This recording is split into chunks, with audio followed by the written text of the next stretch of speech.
High potential is high-octane, fast-talking nonsense that will hit you right in the Columbos. Caitlin Olsen plays Morgan, a cleaner for the LAPD who has crime-solving superpowers, in a show packed full of zingers. Life has been a little grim of late, hasn't it? We're witnessing the creation of a new fascist, authoritarian world order. Apparently, everyone on Earth has the equivalent of a plastic spoon's worth of microplastics in their brains, which explains a lot. And also, it's still a bit chilly and I'm sick of wearing a scarf. So, what are we beleaguered humans meant to do? Well, if you need a boost, you could do worse than High Potential.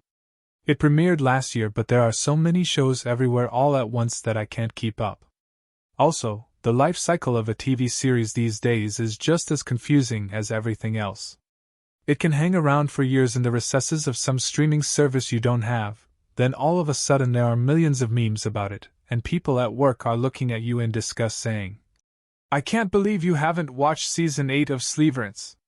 Anyway, High Potential is about Morgan, a cleaner for the LAPD who has crime-solving superpowers, and if that doesn't hit you right in the Columbos, I don't know what will. Not only that, but she dresses in thigh-high boots and leopard print furs and can calculate her grocery bill just by looking at the shopping, a skill I dearly wish I had. It's all down to her high-potential intelligence, which doesn't make for a very exciting title for a TV show, but gives her spidey senses, photographic memory and the ability to spot tiny details that bumbling detectives miss. All while she's mopping the floors. Although this is a remake of a French detective series called HPI, as you can probably tell, we're not talking sensitive Euro-noir here. This is high-octane, fast-talking, crack-the-case-by-the-end-of-the-episode nonsense, and I am here for it. Yes, there are a few things that don't make much sense, including the fact that she's immediately welcomed on board by the LAPD as their token single-mom cleaner crime fighter. But if Jessica Fletcher can do it, so can this sassy lady. Anyway, plot schmott. Caitlin Olsen of It's Always Sunny in Philadelphia fame plays Morgan with such caffeinated energy that you're hooked from the beginning.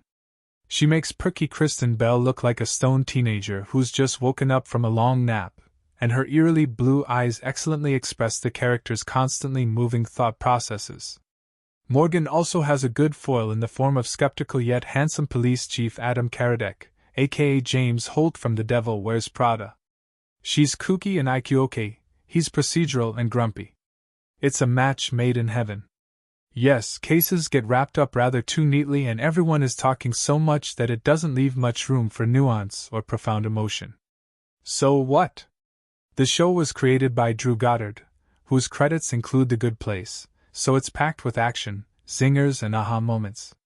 So many in fact, that you don't even notice when credulity is being stretched like a pair of fishnets in a tumble dryer. One word of warning, it moves so fast that you might have a sensory meltdown if you binge watch it, so I recommend a break in between episodes to regroup. It's also incredibly verbal. If you got Morgan and Lorelai Gilmore in the same room, they could generate so many words per minute that the universe would fold in on itself and implode. Still, I'm very happy to let someone else do the cognitive gymnastics for a change while I sit around with my gob open like an iguana watching it all joyfully unfold. I think this is exactly what my plastic spoon brain needs.